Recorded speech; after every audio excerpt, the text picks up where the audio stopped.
Hey, my name is Derek Sanderson, and I'm a realtor with eXp Realty serving the greater Chico, California area. And it is my passion to help educate, equip, and empower you to make the best decisions possible. With that in mind, every Monday I take a few minutes and go over what's happening with single family residential homes here in the Chico area. And before I jump in, if you would do me one quick favor, would you subscribe, like, and comment on this video? If you subscribe, then you'll get notifications every time we drop a new video. So without further ado, let's go.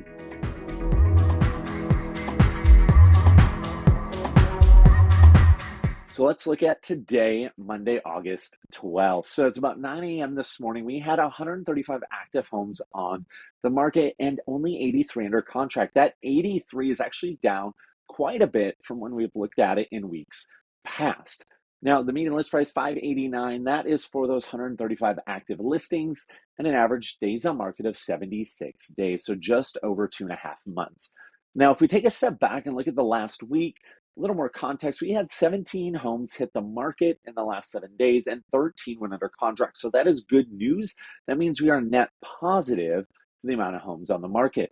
Now, we did have 11 price reductions and 25 homes actually closed. We've been in the high teens for closed units when looking at a 7-day period for a long time. So it's encouraging to see that number starting to creep up into the 20s. Now, taking a step back further and looking at the last 30 days, so I'm going to have a number pop up. There'll be a percentage under it. That is the percentage change year over year. So looking at the same 30-day time period last year. So we had 69 homes sell in the last 30 days. That is up 3%. This is the first time we've seen a net positive percentage compared to last year in a very, very long time. We will see if it's just a fluke or if that trend will continue or not. Now, for those 69 homes, the average days on market was 29 days, so just under a month. However, you can see there that is up 16% compared to the same time frame last year.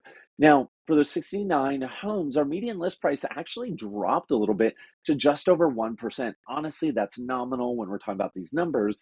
However, that median sales price did go up over 3% to $470,000. Now, we've got a few coming soons coming on the market. This is courtesy of Daniel Branham over at C21. This is a fantastic neighborhood and a beautiful home. So if this piques your interest, showings actually start tomorrow, Tuesday, August 13th. It's a 4-bed, 3-bath, just over 3,400 square feet. So if that piques your interest, feel free to reach out. We'll get a showing set up for you as soon as it hits the market tomorrow.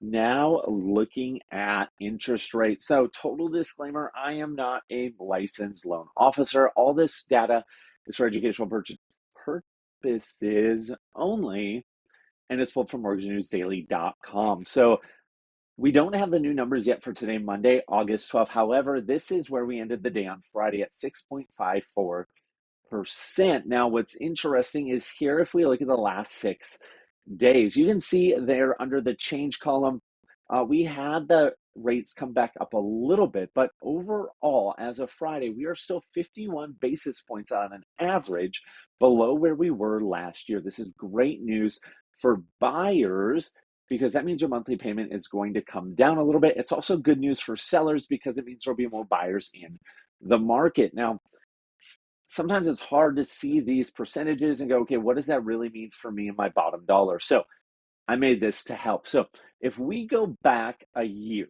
to July or to August 7th, we were sitting at just over 7% interest rate. So therefore, a purchase on a $450,000 home with a 5% down payment, your monthly payment's looking at about $2,855.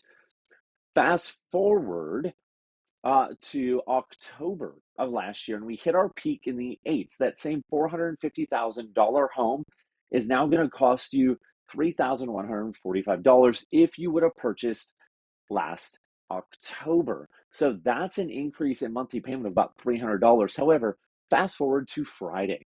If you bought a home last Friday with the national average of 6.54, that $450,000 home, you are actually going to only pay roughly $2,700 a month. Now, that does not include taxes, insurance, all of that. That is just your principal and interest, but it's nice to see. So essentially, compared to last year on a $450,000 home, you saved about $100 a month. Now, what does that mean for today? Here gives a little bit better context. So you can see her there in the red square. So at the end of the day, for a buyer, it's not necessarily how much you're paying for the house, it's what is your monthly payment going to be and what are you comfortable at. So if we go back to August of last year with that 7% interest rate, and let's say you were approved for a $450,000 purchase, your monthly payment would have been just over $2,800.